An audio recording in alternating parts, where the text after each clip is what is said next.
সকাল 5টা থেকে বেরোতাম, 11:30 12টা ঘরটা 7টা বাড়িতে কাজ করতাম। টিকিট পাওয়ার পরেও কাজ করেছি।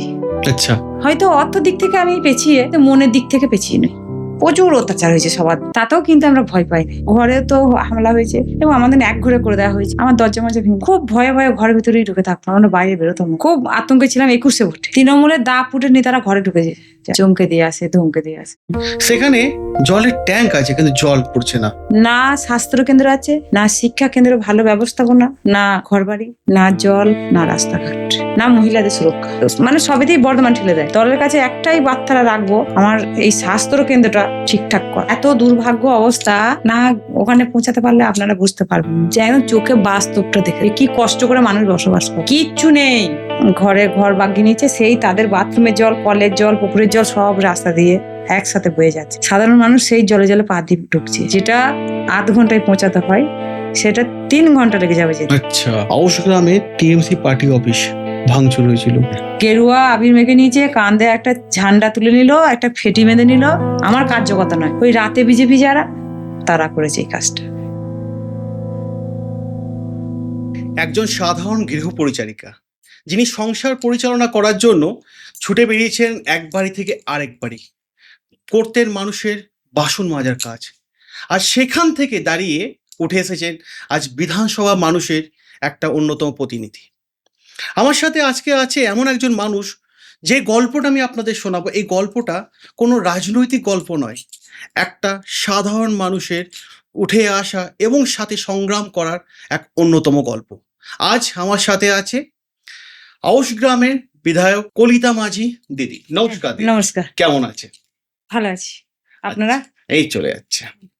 আপনাকে স্বাগত জানাই এবং আমাদের দর্শক বন্ধুদের স্বাগত জানাই আমাদের রিয়েল কথা চ্যানেলে। দিদি, ভোট তো হয়ে গেছে, হ্যাঁ। রেজাল্টটা চলে এসেছে। একদমই। আপনাকে অনেক শুভেচ্ছা, অনেক ভালোবাসা আমাদের চ্যানেলের পক্ষ থেকে। Thank you. আজকে আপনার কাছে আমার প্রথম প্রশ্ন, দিদি, মানুষ আজ আপনাকে এমএলএ হিসেবে দেখছে, কিন্তু ছোটবেলা কলিতা মাঝির জীবনটা কেমন ছিল? দেখুন, আমরা খুব গ্রামের জন্ম, গ্রামের মানুষ এবং অত্যন্ত গরিব ঘরে, চাষিবাসী ঘরে মানুষ আমরা। কিন্তু গ্রাম থেকে শহরে বিয়ে হয়, গুসকারা শহর, সেখানেও গরিব ঘরে বিয়ে হয়েছে।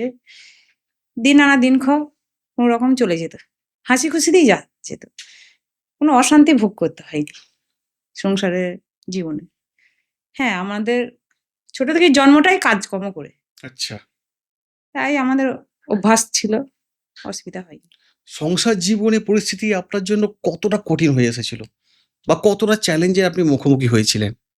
সংসার ধরুন না, এটা তো একদম পরস্পর হয়ে আসছে সেই একদম দাদু ঠাকুমা আমল থেকে। সংসার তো করতে হবে, সংসার একদমই মানেই তাই। একদম কঠিন। ছেলে পেলে, স্বামী, শ্বশুর, শাশুড়ি, নন্দাই নিয়ে তো একটু পুরো ভরা সংসার, যাকে আমাদের একদম গ্রাম বাংলা ভাষায় বলে। হ্যাঁ, একদমই তাই।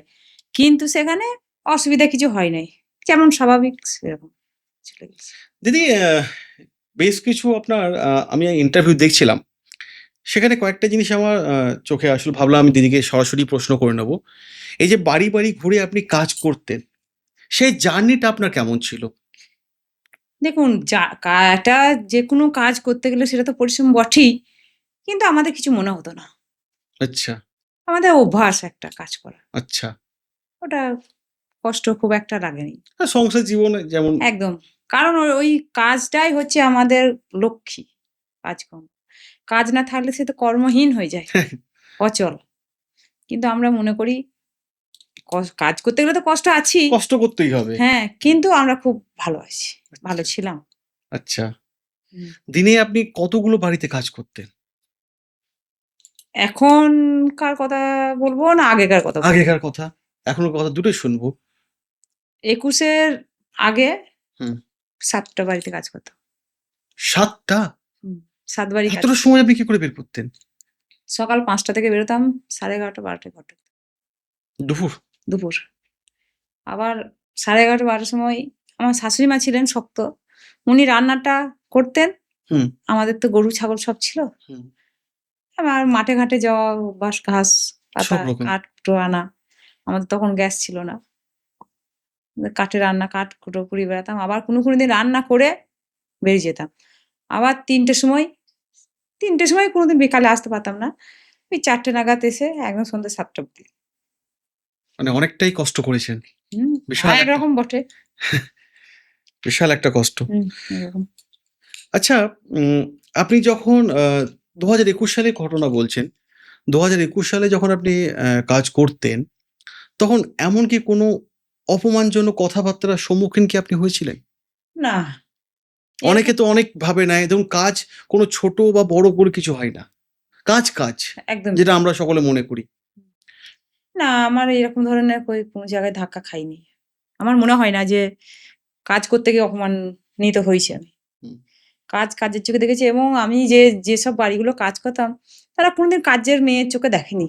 আচ্ছা, মেয়ের চোখে দেখেছেন। একদম তো মেয়ের চোখে। এখন যেটা আছে ২১ এর আগে যে ৭ টা বাড়ি কাজ করতাম, তারপরে হঠাৎ করে যে টিকিটটা পাওয়া গেল ২১ এ, তখন একটু নার্ভাস হয়ে আচ্ছা, আপনি গেছিলাম। ২১ এও টিকিট পেয়েছিলেন। হুম, আচ্ছা। ২১ এও পেয়েছিলাম। কিন্তু ২১ এর পর আপনি? ২১ এর পর কন্টিনিউ পার্টিতে সময় দিতে হয়েছে। কারণ দল আমাকে এত বড় সম্মান দিয়েছে। সেই আচ্ছা, সম্মানটা তো রাখতেই হবে। আচ্ছা, তার পরিপ্রেক্ষিতে তাহলে কাজটা একটু চাপ হয়ে যাচ্ছিল। কারণ পার্টি তাহলে আমি সময় দিতে পারব না। আচ্ছা। ৭ টা হ্যাঁ, বাড়ি কাজ করলে পার্টি তো সময় দিতে সময় পারব না। দেওয়া। ওই ভেবে আমি ২১ এর পরে ২০২৩ থেকে ২ টো বাড়ি রেখেছিলাম। ২০২৩ থেকে আবার কাজে ফিরে হুম, গেছিলেন। কাজ করেছি। ২ টো বাড়িতে তারা কিন্তু আমাকে বাড়ির মেয়ের চোখেই দেখে। এখনো খুব গর্বিত করে যে আমাদের মেয়ে আজকে বিধায়িকা। খুব খুশি তারা। এমন কোনো ঘটনা ২০২১ সালের পর থেকে যেটা আপনাকে, বা ২০২৬ সাল পর্যন্ত যেটাকে আপনাকে প্রচন্ড পরিমাণে কষ্ট দিয়েছে? এমন কোনো ঘটনা? না ওইরকম আসেনি আমার। আচ্ছা, কষ্টর দিন আসেনি। তবে একটা জিদ ছিল যে দল আমাকে যখন একটা ভালো জায়গায় এনেছে, আমি চেষ্টা করব সেই জায়গাটা ধরে রাখার। আচ্ছা। এখন তো হ্যাঁ। অনেক মানে আছে, মানে পরিবার ক্ষেত্রেও দেখা যায় যে হ্যাঁ, রাজনীতিতে যাবি না বা যাস না এরকম কিছু। সেক্ষেত্রে আপনার ক্ষেত্রে কোনো বাধা বা না, এটা আমার ক্ষেত্রে বাধা আসে নাই। আমার যখন এই রাজনীতি করাটা হুম, একরকম দেখুন আমি যখন ২০১৪ থেকে বুথের এমনি সবার সঙ্গে বুথের কার্যকর্তা ছিলাম। ২০১৪ সাল থেকে। ২০১৪ তাহলে সালে। আপনার মানে রাজনৈতিক জার্নিটা শুরু হয়েছে ১৪ তে? ১৪ থেকে এমনি মিটিং মিছিল যেগুলো ডাকাডাকি করত যেতাম বুথের যেতে সামান্য কার্যকর্তা ছিলাম। আচ্ছা, ২০১৯ এ ঘুষকারা থেকে আমাকে একটা দায়িত্ব দেয় আচ্ছা। কাজের। পার্টির তরফ থেকে। পার্টির তরফ থেকে। তা আমাকে বলেছিল ঘুষকারা নগর সম্পাদিকা হতে। গোটা ঘুষকারার দায়িত্ব। তা হুম, আমি বলেছিলাম যে, "না, আমি এত বড় দায়িত্ব নিতে পারব না।" আচ্ছা, কারণ আমি একটা বাড়ির বউ এবং ছোট ননদ ছিল। বিয়ে দিতে হুম, হবে। নন্দাই বোন ছিল। আমি ঘরের বড় বউ। তখন উনারা বললেন যে, "অসুবিধা হবে না। চলো না তোমাকে ছেড়ে দেওয়া হবে। আচ্ছা, যখন তোমার অসুবিধা হবে।" তখন কিন্তু আমি ৫-৭ বারই কাজ করতাম। আচ্ছা। তখন ১৯ এ। তখনও করতেন? তখন করতাম। দিয়ে সময় মতো ওই মিটিং মিছিল করে খুব গুরুত্বপূর্ণ মিটিং মিছিল করে যেতাম। বাকি অত যেতে পারতাম না। কিন্তু তারপরেই যখন আমার ওই ২০০০ ওই দায়িত্ব যখন দিলেন আমি বলছি, "হ্যাঁ, ওইসব করেনি কি?" আমার শ্বশুর মশাই হুম, উনি আমাকে এগিয়ে দিয়েছিলেন। আচ্ছা, শ্বশুর আর শাশুড়ি। উনারা বলেছিলেন যে, "কেউ যখন একটা সুযোগ পায় সেটা কি হাতছাড়া করে? আচ্ছা, হ্যাঁ, তা তুমি যাবে না কেন রাজনীতিতে? তুমি করো গে।" তা আমি বলেছিলাম, "হ্যাঁ, রাজনীতি করব না আমি। রাজনীতি আবার করে নাকি? তখন সংসারে কাজ হবে না। সংসার মন্দী হবে তখন ঘরে আবার অশান্তি তৈরি হবে।" হুম, শ্বশুর-শাশুড়ি শ্বশুরমশাই বলেছিল যে, "তোমাকে সংসার নিয়ে ভাবতে হবে না। আমরা রয়েছি তো। আচ্ছা, আমরা সংসারটা সামলাবো। তুমি মানুষের জন্য কাজ করো। আচ্ছা। মানুষের হয়ে কাজ করো। একদমই তাই। সবার উপকার করো।" আমার এটা তো শ্বশুরমশাই এগিয়ে দিয়েছিলেন আমাকে আচ্ছা, এই পার্টিতে। মানে বলতে পারি যে আপনার শ্বশুর এবং শাশুড়ি এই বিষয়ে প্রচন্ড পরিমাণে আপনাকে ইন্সপায়ার করেছিলেন যে একদম, হ্যাঁ, একদম। এখন যেটা অন্যান্য জায়গায় মানে খুব কমই মোটামুটি দেখা যায়।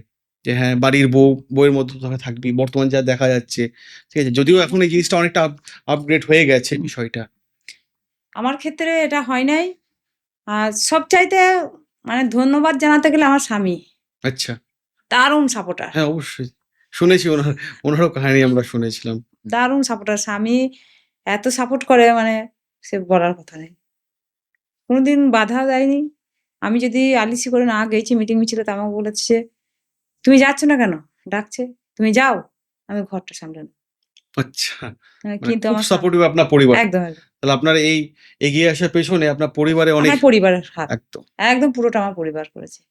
আর তার সঙ্গে হুম। এই পার্টিতে এটাও তো একটা যুদ্ধক্ষেত্র। হুম পার্টিতে এগিয়ে নিয়ে যাওয়ার জন্যে হুম। আমার ২ ভাই আচ্ছা চন্দ্রচূড় পাত্র, প্রদীপ তেয়ারি। আচ্ছা তার ওনাদের মধ্যে একজনের সঙ্গে তো পরিচয় হলো না আজকে। দুটোই ছিল। আচ্ছা আচ্ছা ২ ভাই যেখানেই যাবো আমার ২ ভাই বাহ খুব দেখে সাপোর্টিভ কেয়ার করে। আছে। এবং সুবিধা অসুবিধা সব আচ্ছা হ্যাঁ, আমাদের ফ্যামিলির এত লোকের থেকেও পার্টি থেকে যবে থেকে আমি এই জায়গায় মানে পার্টি করতে এসেছি, সেদিন থেকে আমাদের ২ ভাই এমন আমাকে সাপোর্ট করে যে রক্ত সম্পর্ক থাকলেও হয়তো এতটা করতো না। আচ্ছা তাদের মনেও একটা হিংসা জমতো। কিন্তু এটা আমার ভাইদের মধ্যে নেই।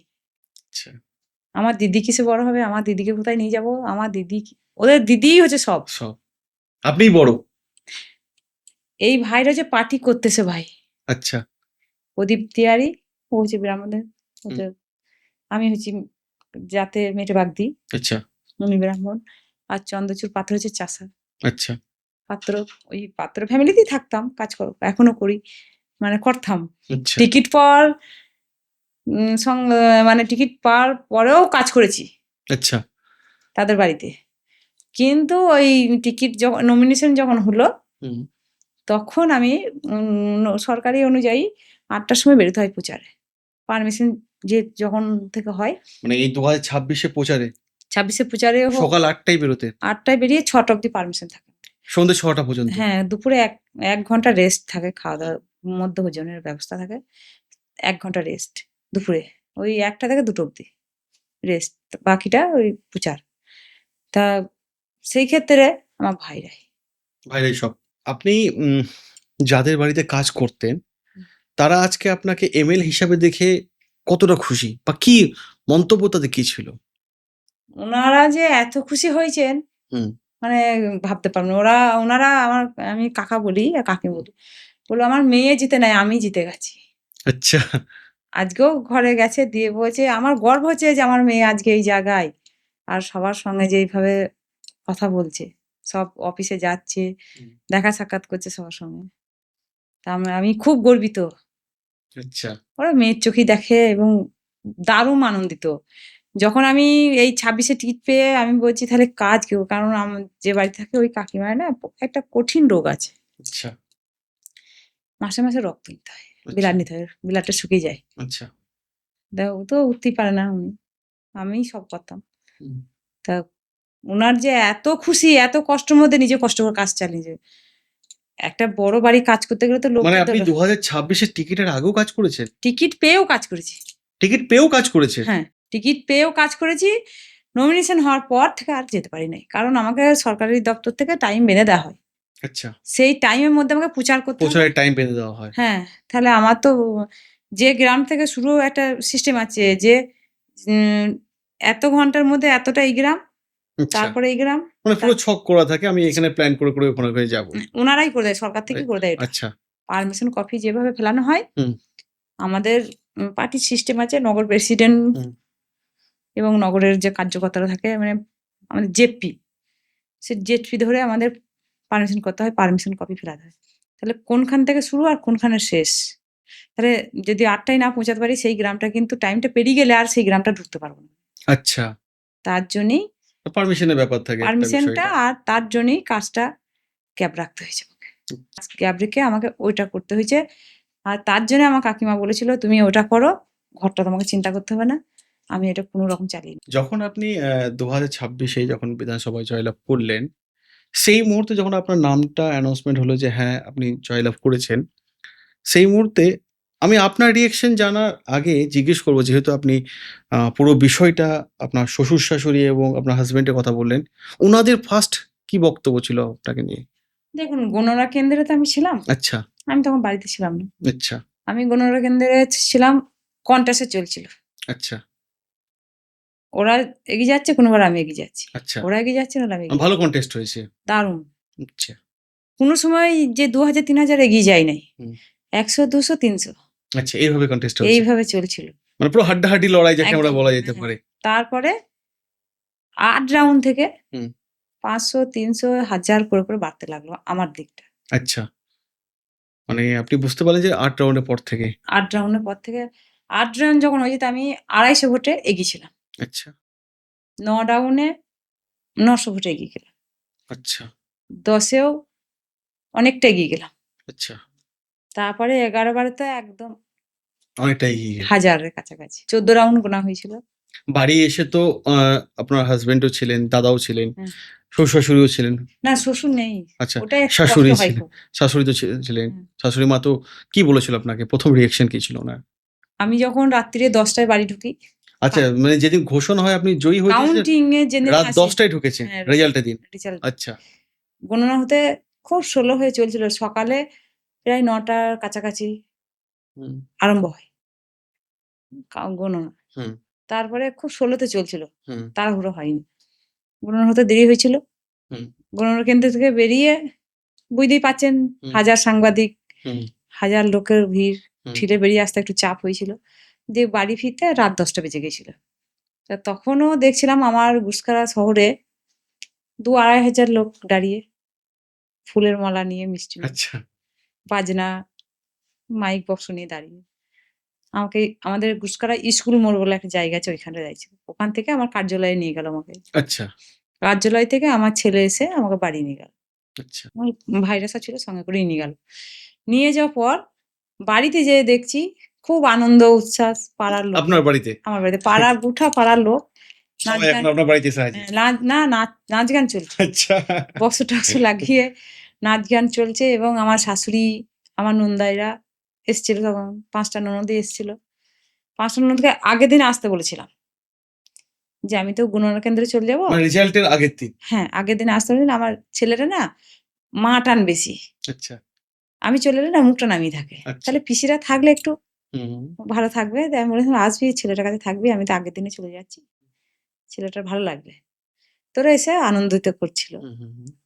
দিয়ে দেখছি আমার শাশুড়ি মা ফুল-টুল দিয়ে বরণ করলো। ধান দুব্য দিয়ে আশীর্বাদ করে বরণ করে ঘর ঢুকালো শাঁখ-টাক বাজিয়ে। এটাই বড় পাওনা। একদমই। ঘরে গাঁদা ফুল দিয়ে আমাদের একটা এরকম সরু পাড়া রাস্তা হুম, আছে গলির মতন। সেই রাস্তা দিয়ে ঢুকে যেতে হয়। পুরো রাস্তাটা ফুল দিয়ে সাজাই ছিল। হুম। খুব ভালো লেগেছে, আনন্দিত হয়েছি যে আমাদের ঘরের লোক খুশি তার মানে নিজেও খুশি। দিদি আমার আরো একটা প্রশ্ন আছে। যখন আপনি জয়লাভ হয়ে গেলেন, বাড়ি আসলেন, তখন মানুষের উদ্দেশ্যে আপনার বার্তা কি ছিল? বা আপনার ১ম বার্তা মানুষের উদ্দেশ্যে? দেখুন মানুষ আমাকে আমার নিজের ক্রেডিট নয় জেতার এইটা। হুম, সাধারণ মানুষ চেয়েছিলেন তাই হয়েছে। একদম। এবং আমার মানুষ যেহেতু একটা পরিবর্তন চেয়েছে। একদমই তার জন্যই এই জায়গায় এবং মানুষ দুহাত ভরে আমাকে আশীর্বাদ করেছেন এবং ভোট কেন্দ্রে যেয়ে সেটা প্রকাশ করেছে। যে আমরা কলিতা মাঝিকেই চাই। তার থেকে বড় কথা আমার দলের কার্যকর্তাদেরকে আমি করজোড়ে নমস্কার জানাই। কারণ সবাই সাপোর্ট করেছিলেন। হুম, সেই মুহূর্তে সাপোর্ট করেছিলেন বলে আজকে এই জায়গায়। কারণ দেখুন দলও তো এগিয়ে দিয়েছেন আমাকে। এগিয়ে চলো সামনের দিকে। আমরা তোমার সঙ্গে আছি। একদম। কার্যকর্তারা সকলে মিলে একসঙ্গে কাজ করা হয়েছে, লড়াই দেয়া হয়েছে। একটা রাজনৈতিক ক্ষেত্র মানে যুদ্ধের ক্ষেত্র সকলে মিলে এক না হলে সেই জায়গাটা পরিপূর্ণ হয় না। তারা কিন্তু সাপোর্ট করেছে। সাপোর্ট করেছিল। একদমই তাই। এবং আমার তো ২ টো মন্ডল মানে আমাদের মন্ডল ভিত্তিক দল। গুসকারা নগর প্রেসিডেন্ট দেবযানী গড়াই এবং ৫ নম্বর মন্ডলে কমল মাহাতো। একদম কন্টিনিউ লেগেছিল। যেদিন থেকে টিকিট আমার ঘোষণা হয়েছে বিকেল ৪ টে। ৪ টে কত বটে টাইম। হুম, সমান তখন থেকেই দেবযানী দি একদম গুসকারা নগরের প্রেসিডেন্ট ছিলেন। দেবযানী দি একদম সঙ্গে, সঙ্গে অফিসে নিয়ে যেয়ে সম্বর্ধনা দেয়া। তার পরের দিনে রতন্তী কালীতলায় নিয়ে যেয়ে পুজো দেয়া। কন্টিনিউ ও আমার সঙ্গে ছিল এবং আমাকে খুব সহযোগিতা করেছে, সাপোর্ট করেছেন। একটা দুর্ভাগ্য বিষয় মানে নমিনেশন এর আগে মানে ৫-৭ দিন পরই টিকিট পরই ওর বাবা মারা যায়। বাবা মারা গেল, মানুষটা একটুখানি বাবার কাজে ব্যস্ত থেকে গেল। তা ওই মানুষটার বাবা মরে যাওয়ার পরেও আমার সঙ্গে নমিনেশন এসেছিলেন। তা ওই ইয়েটাও চাপা দিয়েও হুম, এত বড় বাবার শোক চাপা দিয়েও সে আমার নমিনেশন পেপারস রেডি করে আমার সঙ্গে এসেছিল নমিনেশনের দিনে। আমি বলছিলাম, "দিদি একবার গেলে ভালো হয়।" তো বলল, "হ্যাঁ, যাবো।" তা সবারই সহযোগিতা। আমার নিজের একা ক্যাডেট নয়। হ্যাঁ, রাজনীতি করতে গেলে নিজেরও একটা দক্ষতা থাকতে হয় যুদ্ধক্ষেত্রে। যে আমি এই যুদ্ধটা জয়ী হতে পারবো না। তবে একটা দিক থেকে নিশ্চিন্তে হতে পারেন আপনারা, হয়তো অর্থ দিক থেকে আমি পেছিয়ে, কিন্তু মনের দিক থেকে পেছিয়ে নই। দেখুন, মনের দিক থেকে আমি একদম শক্ত। এগিয়েছে। হ্যাঁ, আপনি তো 2021-ও টিকিটে লড়াই করেছেন, 2026-ও লড়াই করেছেন। আপনার এই দুটো লড়াইয়ের মধ্যে কোন লড়াইটা মনে হয় না সবথেকে বেশি টাফেস্ট ছিল? 2021 না 2026? আমার ২১টা মনে হয়েছে। আচ্ছা। ২১টা কারণ কারণ ১ম 2026-এ আপনি বুঝতে পেরেছেন যে মানুষ মানে ২১-এ ১ম বিধানসভা প্রার্থী এবং রাজনীতিক মোটিভেট আমার ছিল না। রাজনীতি কিভাবে করতে হয় সেটাও জানতাম না। ভোট না ভোট। হুম, আর সাধারণ মানুষও হাওয়ায় ভেসেছিল। আচ্ছা, যে এবারে ২১-এ আমরা জিতবই, জিতবই। আচ্ছা। কিন্তু কতটা লোক যে ভোট কেন্দ্রে যেয়ে প্রকাশ করেছে সেটাও জানার বিষয় হুম, ছিল, কিন্তু সেটা আমি কাউন্ট করতে পারিনি। ২৬-এ যখন এলো আমি ৫ টা বছর সময় পেয়েছিলাম সংগঠন করার বিধানসভায়। কন্টিনিউ লেগেছিলাম আমি। গুছিয়ে একদম সংগঠনটা একদম আমি একটা দিনও পেছিয়ে পড়ি নাই। আমি বিধানসভার লড়াই করেছি প্রচুর এবং মানুষের সুখে দুঃখে সবসময়তেই পাশে ছিলাম, আছি এবং থাকবো। তা ২৬-এ আমি একদম ১ম দিন থেকেই যখন আমি প্রচারে নেমেছিলাম, আমি তো জিতে গেছি এটাই ঘোষণা করে দিয়েছিলাম। আচ্ছা, কয়রাপুরে যখন আমি পুজো দিতে আসি দেবী মায়ের মন্দিরে একদিন, সেদিনে বহু সাংবাদিক আমাকে ধরেছিল। তা আমি সেদিনই ঘোষণা করে দিয়েছিলাম যে আমি তো জিতে গেছি। আমার খালি রেজাল্টের দিনটাই অপেক্ষা। সরকারিভাবে যে রেজাল্টটা দেয় সেটার অপেক্ষা। আমি কিন্তু জিতে গেছি। হয় না কোনো একটা জিনিস সাকসেস পাওয়ার আগে অন্তর থেকে একটা আওয়াজ আসে যে হ্যাঁ, আমার জয় হচ্ছে। হ্যাঁ, তা আমি তো ওই তো ১ম এই আমি হুম, ঘোষণা করে দিয়েছি যে আমি এবারে জিতবই। আচ্ছা, আর জিতে গেছি। কারণ হচ্ছে যে মানুষের যে ক্ষোভ, মানুষের যে চাওয়া পাওয়া, সেটা আগের সরকাররা কিন্তু মেটাতে পারে নাই। মানুষ যে সরকারের কাছে একটা দাবিদার হয়ে থাকে, সেগুলো কিন্তু এই যে শাসক দল ছিলেন, এতদিন চালাইছেন ১৫ বছর এবং ৩৪ বছর যে চালাইছিলেন হুম, যে সরকাররা বাম জামানায়, উনারা তো কিছুই করে নাই। হ্যাঁ, এই ১৫ বছর যারা ছিল তারা করে নাই সেটা আমি ভুল বলব না। করেছেন কিরকম? তাদের ব্যাংক ব্যালেন্স, তাদের ছেলেদের কাজ, তাদের বউদের গাড়ি গয়না, যে আমার বউরা এসি গাড়িতে চড়বে, আমার বউরা গা ভর্তি গয়না পড়বে, আমার ছেলে-মেয়ে ২ তলা বিল্ডিং এ থাকবে, ৪ তলা বিল্ডিং এ, মানে তারা তাদেরটা ভেবেছে। আচ্ছা। সাধারণ মানুষের জন্য ভাবে নাই। কারণ হচ্ছে হয়তো বলবে, "আপনি কি করে জানলেন?" আমরা আমি তো এখানে ২০০৬ সাল থেকে এসেছি হুম, বউ হয়ে। তা তখন একরকম দেখেছিলাম যে ব্যক্তিরা তৃণমূল করত। এখন তাদের একরকম দেখছি। আরেকটু। ওখানেই বোঝা যায় নাকি যে কোথা থেকে পাচ্ছেন? কি আছে এত কিছু তাদের? এই 2021 থেকে 2026 আপনি কি কখনো এরকম মানে হুমকির সম্মুখীন বা কোনো লড়াইয়ের সম্মুখীন হয়েছিলেন? ২০২১ এ বা যখন নমিনেশন ফাইল হওয়ার পরও কিছু? আমার ২০২১ এ যখন আমি হেরে যাই, হুম, ২০২১ এ জিততে পারি না। প্রচুর অত্যাচার হয়েছে সবার, মানে সব তরফ থেকে। ঘরে তো হামলা হয়েছে এবং আমাদের একঘরে করে দেওয়া মানে হয়েছিল। আপনার বাড়িতেও হামলা হয়েছে হুম। আমার দরজা-মরজা ভেঙে দিয়েছিল। 2021 এ? হুম। ভেঙে দিয়েছিল। একঘরে করে দেওয়া হয়। কথা বলে না। খুব ভয়ে, ভয়ে ঘরের ভিতরেই ঢুকে থাকতাম। আমরা বাইরে বেরোতাম না। এবং বয়স্ক শ্বশুর-শাশুড়ি ছিল। বাইরে কোনদিন চট করে বেরোতাম না ভয়ে। খুব আতঙ্কে ছিলাম ২১ এ ভোটে। আচ্ছা, যা সন্ত্রাস করেছিল। তারপরে ২০২২ এ পৌরসভা ভোট হয়। সে তো ভয়ানক অবস্থা। পৌরসভা ভোটে তাও যা তাই। তৃণমূলের দাপুটে নেতারা ঘরে ঢুকে যায়। আচ্ছা। একদম মিষ্টি খাওয়ানোর নাম করে। চমকে দিয়ে আসে, ধমকে দিয়ে আসে। তাতেও কিন্তু আমরা ভয় পাই নাই। আমি ওই যে বললাম একটা দিক থেকে, হয়তো আমি অর্থের দিক থেকে খুব কমজোরি। নাই বলেই চলে। কিন্তু মনের দিক থেকে আমাকে পেঁচিয়ে ফেলতে পারে। কোটি, কোটি টাকা থাকলেও তারা পারবে না যে কাজটা আমি পারবো মনের দিক থেকে। আমার মনের জোরটা খুব বেশি। তাই ২১ এ থেকেই আমি শক্ত হয়ে গেছিলাম যে আর এদেরকে বাড়তে দিলে হবে না। এরা যদি বেড়ে যায় তাহলে আমরা হিন্দু সনাতনী আর বাঁচতে পারবো না। যারা অত্যাচার করতে শুরু করেছে। এই ভেবে আমি লড়াইটা চালিয়ে গিয়েছিলাম।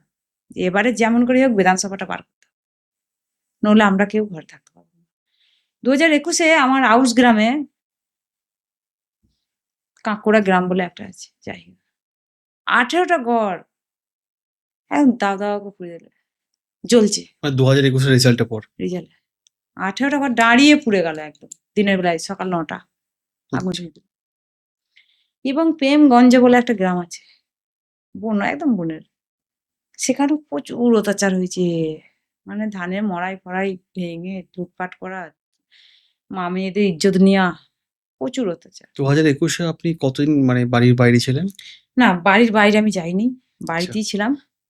কারণ যাইনি এটাই যে আমি যদি একটা নেত্রী হয়ে বাইরে থাকি তাহলে সাধারণ মানুষ তো ভয় পেয়ে যাবে না? ভয় পেয়ে যাবে। তাহলে সাধারণ মানুষ বলবে যে দেখো ও একটা বিজেপি দল ওকে দাঁড় করালো, দৌড় শেল্টাতে।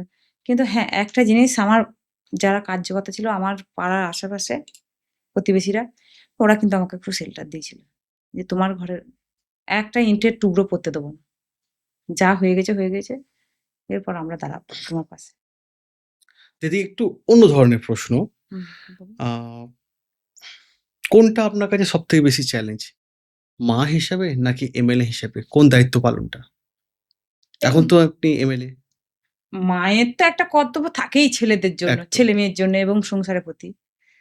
সেটা যেমন একটা কর্তব্যের মধ্যে পড়ে, আজকে বিধানসভার এমএলএ হিসেবে আরো বেশি গুরুদায়িত্ব পড়ে। কারণ এখানে 2 লক্ষ মানুষ বসবাস করে। 2 লক্ষ থেকে বেশি আমার বিধানসভায়। 2,80,000 না কি একটা সামথিং আছে, যাই হোক। আমার এতটা মুখস্থ নেই। তবে এত লোকের যখন আমি প্রতিনিধি, তাহলে সেই দায়িত্বটা তো সবচাইতে বেশি গুরুত্বপূর্ণ হয়। আগের সরকার আপনি যা বললেন, আপনার উপর নানান ধরনের অত্যাচার চালিয়েছে বলছেন। তো আপনি মানসিকভাবে কতটা স্ট্রং ছিলেন? পুরোপুরি শক্ত। ভয় পেয়েছিলেন? না, আমি ওদেরকে আমি ভয় পাই না। এখনো পাই না। 26 এও যখন আমাকে টিকিট পাওয়ার সঙ্গে সঙ্গেই একটা সকালবেলায় উঠে মুখে জল দিচ্ছি, আমার শাশুড়ি মা বলছে রেশন দেবে। তো এখন উনারা দুয়ারে সরকার করেছিলেন। হুম। রেশন আনতে গেছে, লাইন দিতে হয় সকালবেলা। লাইনে দাঁড়াবে, তা আমার শাশুড়ি মা বলছে, "আমাকে কেউ কথা বলছে না, সাড়া দিচ্ছে না। কার কোনটা লাইন বলছে না, আমাকে দেখাচ্ছে না।" ঘুরে পালিয়ে এসছে। তা আমি তখন বললাম যে, "না সাড়া দিলি বা। তুমি পালিয়ে এসেছো ভালো করেছো, তোমার ছেলে যাবে। দিয়ে রেশন তুলে নিয়ে আসবে।" হুম। ওরা টিকিট পাওয়ার সঙ্গে সঙ্গেই যা মানে নোংরামি করেছে। আমার দুয়ারে ওই আমার যে অপোজিশনে ছিল হুম। আবেদন থান্ডারে বড়, বড় কাট আউট ব্যানার একদম দুয়ারে। এরকম আমার একটা গলিপাড়া রাস্তা আছে, দুয়ারে এরকম করে বাঁশ দিয়ে দিয়েছিল। আচ্ছা। আমার পাঁচিরটা মানে ইটে মানে ভাঙা ইট দিয়ে একটু পাঁচিরের মতন করেছি। অনেকটা জায়গা তো, ওটা 21 এর করে করা হয়েছে। ঘেরা হয়েছে ওখানটা। ওই পাঁচিরগুলোতে বিনার ফেস্টুন না জানিয়ে রাতে, রাতে লাগিয়ে দিয়েছে। আচ্ছা। সেটা আমি আমার জায়গায় ফোন করে খুলে নেয়। ইলেকশন কমিশনারকে বলে যে আমার পারমিশন ছাড়া রাত্রিবেলায় একটা বিজেপির ক্যান্ডিডেটের বাড়িতে এগুলো করে কার পারমিশন? তাহলে এটা খুলতে হবে। ও খুলে নিয়ে যায়। তাও শুনে না। ভোটের ২ দিন আগে আবার সেই একই সেম জিনিস। আর আমি খুলি নাই রেগে। খোলাই নাই। আমি থাক, তোরা যদি ওইটা নিয়ে আনন্দ থাকিস থাক। তা পাড়ার লোককেও আমাদের সাড়া দিত না। আচ্ছা। মানে পুরো সা একঘরে টাইপের। হ্যাঁ, পাড়ার সামনাসামনি হুম। ওদের ইচ্ছা থাকলেও ওদেরকে দিতে দেয়ানো হতো না। তাদেরকে হুম। দারুণ প্রেশার করা হতো। হুম। এবার সাধারণ মানুষ তো স্বাভাবিক একটা ভয় থাকবে, ছেলে স্বামী সংসার করে। নানা রকমের ইত্যাদি কাজ থাকে। পার্টির লোকের কাছে যেতে হয়। খালি একটাই হুমকি দেখাতো, "তোর লক্ষ্মীর ভান্ডারটা কেড়ে নেবো। পাবি না। তোকে এই দেবো না। এই বাড়াবাড়ি করছিস, দেখে নেবো।" আরেকটা বিষয়, আমার পাড়ার এক প্রতিনিধি মারা গিয়েছিলেন। আমার স্বামী শ্মশানে গিয়েছিলেন। এক আমি নেতা হিসেবে মানি না তাকে। আর কোনদিন ওর উচ্চারণও করি না। একজন বলছেন, "ছুটি, ছুটি জল খাওয়াবো। কত আচ্ছা। ছুটতে পারিস দেখ।" আপনাকে? আমার স্বামীকে বলেছিলেন। আচ্ছা। তা আমার স্বামী বাড়িতে এসে বলছে, "জানো আমাকে এই ব্যক্তি এই বলছে।" আমি নাম নিছি না। হুম। তা আমি বলছি, "কিচ্ছু করতে পারবে না। চিনে রাখো। সময় এলে বুঝিয়ে দেবো।" কিন্তু এখনো পর্যন্ত বলতে পারবে না তৃণমূলের কোনো হারবাদ বাহিনী যে বিজেপির দলের এত বড় কাজ, এত ভোটে জিতেও কারো ঘরে এখনো হামলা হয়েছে, কারো গায়ে হাত দেওয়া হয়েছে। এই প্রশ্নটা কেউ করতে পারবে না। কোনদিনই কারো গায়ে তুলতে পারবে না। হ্যাঁ, ওরা হয়তো ভুল বার্তাটা দেবে আমাদের যে ওরা করছে। কাদা যদি মেখে থাকেন তাহলে আপনাকে লুকিয়ে থাকতে হবে। ওনারা গায়ে কাদা মেখে আছে বলে হয়তো ভয়ে। কিন্তু ভয় আমি কাউকে দিই নাই আর দেবও না। তার জন্য আমি মাইকিং করেছি আচ্ছা মন্ডলে। মাইকিং করেছি, ফেসবুকে লিখে ছেড়েছি। আচ্ছা সাংবাদিকদেরকে ডেকে এনে সাংবাদিক সম্মেলন করেছি যে কোনো তৃণমূল নেতার বাড়ি হামলা হবে না, কোনো তৃণমূল নেতাকে মারধর করা যাবে না, কোনো তৃণমূলকে গালিগালাজ করা যাবে না। তারা যা করেছে সেটা বলেছে। আচ্ছা এই সিস্টেমে চলছে। আজকেই একটা বুদবুদ থানায় হুম আমাকে ডেকেছিল ওসি। বলছে দিদি আপনি যে একদম শান্ত করে রেখে দিয়েছেন এটা দেখে আমাদের খুব গর্বিত হয়েছে। আচ্ছা যে এখনো পর্যন্ত যা একটা তৈরি হয়েছিল ভেবেছিলাম সামলাতে পারবে না, কিন্তু আমাদের দল এতটাই সৎ, ওই ঝামেলা ঝঞ্ঝাটে জড়ায় না। আচ্ছা অপোজিশন আপনার এগেন্সটে যিনি ছিলেন বা অপোজিশন পার্টির কোন কথাটা আপনাকে সব থেকে বেশি কষ্ট দিয়েছে যেটা এখনো পর্যন্ত আপনার মনের মধ্যে আছে? ওরকম চ্যালেঞ্জের মুখে পড়ে ওরাও কোনোদিন আমার সামনাসামনি হতে পারেনি। আচ্ছা ওরকম মানে শুধু বা আপনার পেছন থেকে কোনো কথা পেয়ে আপনি আঘাত পেয়েছেন? না। আগামী দিনে আউশগ্রামের জন্য আপনার পরিকল্পনা কি? দেখুন আউশগ্রাম তো জঙ্গলমহল এরিয়া পুরোটাই। হুম সবচাইতে একটা দুর্ভাগ্য বিষয় আমাদের আউশগ্রামে না কেন্দ্র সরকারের বহু প্রকল্প এসেছে, হুম কিন্তু আমাদের সাধারণ মানুষ, আদিবাসী সমাজ, বাগদি সমাজ সেখানে কিন্তু সেই জিনিসগুলো এখনো পৌঁছায়নি। না স্বাস্থ্যকেন্দ্র আছে, না শিক্ষা কেন্দ্র ভালো ব্যবস্থাপনা, না ঘরবাড়ি, না জল, না রাস্তাঘাট, না মহিলাদের সুরক্ষা। কোনোটাই নাই। কোনটা বলবো? ১ম কোনটা জানতে চান বলুন? আমি সেটাই শুরু করে দিচ্ছি। কর্মসংস্থান নিয়ে আপনার কি পরিকল্পনা? দেখুন কর্মসংস্থাটা আমাদের দল ভাবছেন। সেটা উপর লেভেলে তাদের আমাদের দলের যারা আছেন মুখ্যমন্ত্রীরা, উপমন্ত্রীরা তারা সেটা চিন্তা ভাবনা করছেন। নিশ্চয়ই তার ব্যবস্থাপনা কিছু হবে। দিদি একটা গুরুত্বপূর্ণ প্রশ্ন। হুম। আপনাদের এলাকায় এই গুসকরা থেকে শুরু করে আ মানকড় ওই সাইডগুলোতে সরকারি বাস যা দেখা যাচ্ছে দিনে ১ টা থেকে ২ টো চলে। হ্যাঁ, ওটা সেটা সাধারণ মানুষের অনেক সমস্যা হয়। এগুলো আপনাকে এই কয়েকটা প্রশ্ন আহ ওখান থেকে মানে দাবি জানানো হয়েছে যেন এই প্রশ্নগুলো আপনার সামনে রাখা হয়। সেই বিষয়টা আপনি কি বার্তা দিতে চাইছেন আপনার দেখুন বিধানসভার মানুষদেরকে? আমাদের যে মুখ্যমন্ত্রী যেদিনই গদিতে বসেছে, চেয়ারে বসেন, উনি ঘোষণা করে দিয়েছেন মহিলাদের জন্য যাতায়াতের সরকারি বাস ফ্রি। হুম, তাহলে দুটো যখন আছে দুটোতে তো হবে না। হুম। তার জন্যে নিশ্চয়ই ভাববেন, বাসের সংখ্যা কি বাড়বে? বাড়াবেন। আচ্ছা। নিশ্চয়ই বাড়াবেন। তিনি যখন এই কথাটা বলতে পেরেছেন অবশ্যই বাড়াবেন। আপনাদের ওইদিকে স্বাস্থ্যকেন্দ্র বিশেষ করে একটা স্বাস্থ্যকেন্দ্রের নাম উঠে আসছে যে জামতারা। ওই স্বাস্থ্যকেন্দ্রে বেশিরভাগ সময় দেখা যাচ্ছে যে আ বিদ্যুৎ সংযোগ বিচ্ছিন্ন থাকছে বা কিছু সমস্যা হচ্ছে। এই এটা ইস্যুটা আপনার কাছেও নিশ্চয়ই আগে এসেছে? দেখুন আমি ১ম দিন থেকেই বলেছি আমার ১ম কাজ হচ্ছে স্বাস্থ্যকেন্দ্র এবং হসপিটাল হুম, দেখা। কারণ আমি যে জায়গাটায় বাস করি, যে এলাকাটায় থাকি, হুম, গুসকরা, হুম। ওখানে একটা স্বাস্থ্যকেন্দ্র আছে। ওখানে লাইটের ব্যবস্থা নেই। আচ্ছা। ডাক্তারপাতি ঠিকঠাক আসে না। ওই ২ টো ডাক্তার অল্টারনেট করে চালায়। হুম। ওষুধ ঠিকঠাক পায় না। কিন্তু আমাদের সাধারণ মানুষের চোখে ওষুধ আসে। দেখেছি সাধারণ কিন্তু মানুষ। সেটা মানুষ পাচ্ছে রোগী না। পাচ্ছে না। মাথা ব্যথা করলেও বর্ধমান, হুম, পেট ব্যথা করলেও বর্ধমান, সর্দি কাশি জ্বর হলেও বর্ধমান, একটু হাত ব্যথা মানে সবেতেই বর্ধমান ঠেলে দেয়। কিন্তু সাধারণ মানুষের প্রচুর কষ্ট হয়। একটা রোগীকে নিয়ে যেতে গেলে তো গাড়ি ভাড়া কমসে কম মিনিমাম চাই। সেই সমর্থনটা থাকলে তারা হাসপাতাল কেন আসবে? স্বাস্থ্যকেন্দ্রে কেন যাবে? তারা তো বড়, বড় নার্সিং হোমে হুম। ভর্তি করতে পারে। এটা দলকে দেখতে হতো। আগে যে ছিলেন হুম। তাকে একটু তো গুরুত্ব দিতে হতো। সেটা হয়নি। কিন্তু আমি দলের কাছে একটাই বার্তা রাখবো, আমার এই স্বাস্থ্য কেন্দ্রটা ঠিকঠাক করা।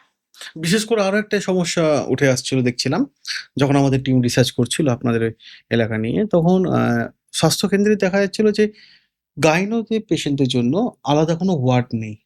হ্যাঁ, কেন? জামতারা ওখানটা নেই। আচ্ছা। সেই কেন প্রশ্নটার জন্যই তো আজকে এই লড়াই। হুম। মানুষ তার জন্যই তো পরিবর্তন চেয়েছে যে কেন নেই? হবে না কেন? সেইখানে হাওয়ানো দরকার। হইয়ে দিতে হবে। মানুষকে সুবিধার সুযোগটা পাইয়ে দিতে হবে।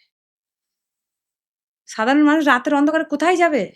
সাধারণত দিদি স্বাস্থ্যকেন্দ্রগুলোতে কতগুলো করে ডাক্তার থাকে আপনাদের ওদিকে? খাতায় কলমে ৭ জন বলে। হুম।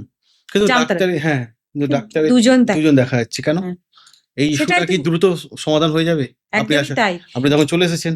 আগামীকাল মানে আগের দিনে হুম। আমি একটা জায়গায় মিটিং এ ছিলাম। আমার কাছে ফোন এলো যে অনেকক্ষণ মানে বিশেষ কয়েক ঘন্টা লাইন নেয়। আচ্ছা। ঘুষকারা স্বাস্থ্যকেন্দ্র লাইন কারেন্টের একদম বিদ্যুৎ পৌঁছাচ্ছে না। কি করব রুগীদেরকে নিয়ে আমরা খুব কষ্টের মধ্যে আর এত রোদ গরম। হুম। খুব কষ্টের মধ্যে আছি তাহলে কি করব? আমার পাশেই আমার একজন দিদি ছিলেন। আমি মিটিং এ ব্যস্ত ছিলাম। দিদি একবার ফোন করো ইলেকট্রিক অফিসে কেন লাইনটা নাই? সঙ্গে, সঙ্গে ০.৫ ঘন্টা লাগে নাই। ১০ মিনিটের মধ্যে চলে এলো। লাইনটা এসে আপাতত কাজ চালানো হয়েছে। এখন বিষয়টা হচ্ছে আমার এখন ওখানে যাওয়া হয়নি, ভিজিট করা হয়নি। হুম। আমি একবার ওখানে পৌঁছাতে পারলে আরো সমস্যাটা তুলে ধরতে পারতাম। কি গাফিলতি আছে ওই জায়গাটা। আচ্ছা। হুম। আ আপনার বিধানসভা থেকে অ্যা সাধারণ মানুষ আপনার কাছে দাবি রাখতে আমার কাছে একটা প্রশ্ন পাঠিয়েছে। তাদের বলুন। দাবি হচ্ছে গুসকরাতে একটা হসপিটাল। কারণ ওই যে স্বাস্থ্যকেন্দ্রগুলো তো আছে, কোনো একটা ছোটখাটো সমস্যা হলেও তারা নাকি বর্ধমান রেফার করে দিচ্ছে। যে বর্ধমানেই চলে যাও। তো যে দাবিটা হচ্ছে যে গুসকরাতে যেন একটা হসপিটাল হয়, সেই বিষয়ে আপনার কিছু চিন্তাভাবনা? সাধারণ মানুষ তো ওরা তো ওদের কষ্টটা বলেছে। কিন্তু আমি নিজে চেয়েছি যে আমার ঘুষ হসপিটালের দরকার আচ্ছা, আপনি প্রয়োজন। নিজেই চেয়েছেন? আমি নিজে চেয়েছি। আমি ২১ এও এই কথাটা বলেছিলাম। ২১ সালে যখন দাঁড়িয়েছিলাম। হুম, ঘুষখোরায় আমার ২ টো জিনিস দরকার। একটা হচ্ছে ফায়ার ব্রিগেড, হসপিটাল। হুম, বিশেষ দরকার কারণ জঙ্গলমহল এরিয়া জঙ্গলে কোনো কারণে আগুন-টাগুন লেগে গেলে না হুম, নেভানো খুব ভয়ংকর ব্যাপার হয়। হয়েছে। এবার জঙ্গলের ভিতরে আমাদের বসবাসকারী প্রচুর। কোথা থেকে কোথায় কি হয়ে যাবে বলা মুশকিল। তা আমাদের আউশগাঁ বিধানসভায় একটা ফায়ার ব্রিগেডের খুবই দরকার। কারণ যদি ধরুন এই ঘর থেকে এই ঘরে একটু আগুন ধরে গেল তাহলে টাউনের মধ্যে লাগালাগি ঘর আছে। আমাদের তো অনেকটা ডিফারেন্স হুম, নাই। মানে চালের চাল ঠেকার মতন। ওটা দাঁড়িয়ে পড়ে যাবে। তাহলে ভাতার থেকে ফায়ার ব্রিগেড আসতে তখন সব আমাদের শেষ শেষ। হয়ে যাবে। এই দাবিটা আমি ১ম মানে আমি জেতার পরেই আমি চাইবো আমার দলের কাছে। যে একটা হসপিটাল আর আর একটা ফায়ার ফায়ার ব্রিগেড। ব্রিগেড। ১ম আমার কাজ হচ্ছে উদ্যোগ আর মানুষের জল। জল, জল নিয়ে একটা কোয়েশ্চেন আছে। আপনাদের আউশগ্রাম ২ ব্লকে হুম। সেখানে জলের ট্যাঙ্ক আছে কিন্তু জল পড়ছে না। আপনি কি বলবো আপনাকে ওখানে এত দুর্ভাগ্য অবস্থা যদি জল চাওয়ানো হয় না, হুম, দিতে পারে না। আচ্ছা এতটাই জলের ক্রাইসিস? এত জলের কষ্ট। মানে না ওখানে পৌঁছাতে পারলে আপনারা বুঝতে পারবেন না। আপনারা যদি পৌঁছাতে পারেন দেখবেন এটা বানানো কথা নয়। যে একদম চোখে বাস্তবটা দেখে আসবেন। যে কি কষ্ট করে মানুষ বসবাস করে। জলের এত সমস্যা। কেন হলো এটা? কেন্দ্র সরকার তো দিয়েছে। ঘর নল। গোটা পশ্চিমবঙ্গে। হুম, তাহলে কেন সেই জায়গাটায় পৌঁছালো না? সেই জায়গাটা কেন হলো না সেটা আমার জানার খুবই আগ্রহ। চেষ্টা করছি আমি জানার জন্য। আচ্ছা। আপনাদের ওখানে আরেকটাও জায়গা আছে, যে জায়গাটা দেখা যায় ওই ইলামবাজার থেকে গুসকরা ওই যে জঙ্গল এলাকাটা, ওইখানে পাকা রাস্তা। একটা সমস্যা দেখা যাচ্ছে যে পাকা রাস্তা, কাঁচা রাস্তা হয়ে যাচ্ছে। বর্ষার সময় করে খুব একটা মানে সমস্যায় পড়তে হচ্ছে সাধারণ মানুষ। শুধু এইটা একটা রাস্তা বলব না। আচ্ছা, গোটা জঙ্গলমহল এরিয়াটায় রাস্তাঘাট নেই। বিদ্যুৎ, জল। কিচ্ছু নেই। আমি নিজে পায়ে হেঁটে প্রচার করেছি। আচ্ছা, ২১ এও করেছি হুম, এবং ২৬ এও করেছি। ২৬ এ অনেকটা সময় পেয়েছিলাম। তার কারণে আমি ভালোভাবে মানে বাড়িতে পৌঁছাতে পেরেছি। গ্রামে ঢুকেছি। আঁধারে-ফাঁদারে ঢুকেছি। দেখেছি মানুষের কি পরিস্থিতি আছে। নাম করে বলে দিতে পারবো কোন অঞ্চলে কি ব্যবস্থা আছে। অমরপুর অঞ্চলে রাস্তা আছে, গাবাতে রাস্তা, এতটা করে কাদা, জল, ব্যবস্থা নাই। যাদের পয়সা আছে তারা ঘরে ঘর বাগিয়ে নিয়েছে, সেই তাদের বাথরুমের জল, কলের জল, পুকুরের জল সব রাস্তা দিয়ে একসাথে বয়ে যাচ্ছে। সাধারণ মানুষ সেই জলে জলে পা দিয়ে ঢুকছে। আউশ গ্রামেও তাই, এখনো পর্যন্ত একই অবস্থা। বন্যগ্রাম থেকে ভাতকুন্ডা যাওয়ার একটা রাস্তা আছে, যেটা ৮ ঘন্টায় পৌঁছাতে হয়, সেটা ৩ ঘন্টা লেগে যাবে যেতে, এত রাস্তা খারাপ। আচ্ছা, ভোট পরবর্তী কোনো ঝামেলা বা শোনা গেছিল কিছু বা হয়েছিল? ২১-এ করেছিল তৃণমূলরা। আচ্ছা, ২১-এ ভোটে যখন বিজেপি হেরে যায় তৃণমূলরা করেছিল। ২৬-এ ভোটে এতটুকু কোনো জায়গায় আমাদের ভোট পরবর্তী হিংসা হয়নি। কিন্তু একটা রিপোর্ট যে দেখছিলাম আউশ গ্রামে টিএমসি পার্টি অফিস ভাঙচুর হয়েছিল। ওই বিষয়টা বলি। হুম। ৪ তারিখে রেজাল্ট বেরোনোর পর রাত্রে যারা বিজেপি হয়েছে, আচ্ছা, রাতে যারা বিজেপি হয়েছে, মানে রাতারাতি বিজেপি হয়ে গেছে। গেরুয়া আবির মেখে নিয়েছে, কাঁধে একটা ঝান্ডা তুলে নিল, একটা ফেটি বেঁধে নিল। মানে রেজাল্টে ১২টার আগেও তারা ৬টার পরে, ৬টার পরে হ্যাঁ, তারা অন্য পার্টি করছিল। তারা মানে ৪টের আগে অন্য পার্টি, আচ্ছা, ৪টের পরে যে বিজেপি হলো হুম। তারাই এই কাজটা করেছে। কিন্তু ওরা আমার বিজেপির দলের লোক নয়, আমার কার্যকর্তা নয়। ওই রাতে বিজেপি যারা, তারা করেছে এই কাজটা। তার মানে তারা টিএমসিরই একটা শ্রেণীর গোষ্ঠী করাইছে। ওদের মধ্যে ৩টে-৪টে ভাগ ছিল গোষ্ঠী। ওকেও পছন্দ করে না, ওকেও পছন্দ করে না, এ খেয়ে নিচ্ছে, ও খেয়ে নিচ্ছে। ওদের ওদের নিজেদের গোষ্ঠীদ্বন্দ্বের জন্যে ওই পার্টি অফিস করানো। ওটা আমাদের বিজেপির কোনো কার্যকর্তা নয়। একটা ফুটেজ দেখাক যে এই বিজেপির কার্যকর্তা এসে, যে দায়িত্বশীল কার্যকর্তা এসে এইটা কাজটা করেছে। আচ্ছা, এই রাতে বিজেপি যারা হয়েছে তারা করেছে, তারা এগুলো তারা করেছে সব জায়গাতেই, শুধু আমার বিধানসভা বলে নয়, প্রত্যেকটা বিধানসভাতে এই একই কাণ্ড। যত বেনে জল আছে সব একবার হুঁটুরে এসে পড়ছে। দিদি, আপনার ফেভারিট খাবার কি? প্রিয় খাবার? প্রিয় খাবার বলতে, আমরা তো ভেতো বাঙালি, আচ্ছা, ভাত মুড়িতে অভ্যস্ত। আচ্ছা, তা আমার প্রিয় বলে কোনো জিনিস নাই। প্রিয় বলে কি, আমি সবজি অতটা পছন্দ করি না। হুম। ভাত, মাছ, মাংস এগুলো একটু বেশিরভাগ পছন্দ করি। এখন রান্না করার সময় পান? না, এই মুহূর্তে আমি রান্না করার সময় পাচ্ছি না। এই আচ্ছা। মুহূর্তে মানে ৪ তারিখের পরে থেকে আমি রান্না করার সময় পাই। সকাল থেকে সারাদিন আপনার সময়টা কাটে কিভাবে এখন? সকাল থেকে সারাদিন সম্বন্ধনা এই সেই করে আমার নিজের পার্টি যে গুরুদায়িত্ব আমি কাঁধে নিয়েছি, সেটা পালন করার জন্য আমি যেখানে যাওয়া মানুষের প্রয়োজন, পাশে দাঁড়ানো। সেই সব নিয়ে আমি দৌড়ে বেড়াচ্ছি। যদি রাজনীতিতে আপনি না আসতেন, তাহলে আজ কি করতেন? দেখুন, এটা সেই একবার ভগবানের দান বলে না? সেরকম।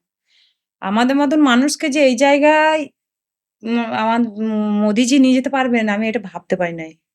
কোনদিন স্বপ্নে ভাবি নাই যে আমি আজকে এই জায়গায় যাবো। কি করে যে কি হলো আমি নিজেই বুঝতে পারছি না। আচ্ছা, ভগবানের দান এটা। আমি মোদিজিকে ভগবান বলে মানি ও বিশ্বাস করি। তাই কি ভগবানের বলে না, যার শেষ ভালো তার সব ভালো। তা ভগবানের জায়গাটা মোদিজি। এখন ডেইলি রুটিন আপনার কিভাবে কাটছে? ডেইলি বলতে সকালবেলায় উঠে বাড়ির যেটুকু সংসারের কাজ থাকে টুকটাক হুম। করা। এই দোর ঘরে জল ছড়া মেরে এগুলি ছাদ দেওয়া, বাসন ধোয়া, কাচাকুচি, ঠাকুর পুজো। আমাদের আবার ঠাকুর পুজোরও বেশি আছে এমন। ঠাকুর পুজোরও বেশি করি আমি। এসব করে বেরিয়ে যাওয়া। যে জায়গাগুলো প্রয়োজনীয় আমার, সেইসব জায়গায় যাওয়া। সাধারণ মানুষের কাছে পৌঁছানো, সবার সঙ্গে সাক্ষাতে দেখা। তারাও আনন্দিত হচ্ছে, আমিও আনন্দিত হচ্ছি একটু। এমএলএ হওয়ার পর ১ম কিছু কিনেছিলেন? না, কেনা হয়নি। না, এখনো পর্যন্ত কিছু না। এখনো পর্যন্ত কিছু কেনা হয়নি। হুম। আজকের পডকাস্ট সাধারণ পডকাস্ট ছিল না। একদম গ্রামে মাটি থেকে উঠে আসা এক ঐতিহাসিক চরিত্র, এক অসাধারণ মানুষের সাথে আমি আপনাদের সামনে পরিচয় করালাম। আপনাদের কেমন লাগলো? আপনাদের যদি কোনো প্রশ্ন থাকে, অতি অবশ্যই কমেন্ট বক্সে রাখবেন। হয়তো আমি ফিউচার হয়তো মানে দিদির কাছে পৌঁছে দেবো। আর নেক্সট এপিসোডে আপনারা কাকে দেখতে চাইছেন, অতি অবশ্যই কমেন্ট বক্সে কমেন্ট করে জানাবেন। সকলে ভালো থাকবেন, সুস্থ থাকবেন। দেখা হবে আপনাদের সাথে খুব দ্রুত নেক্সট একটা এপিসোডে। নমস্কার। নমস্কার।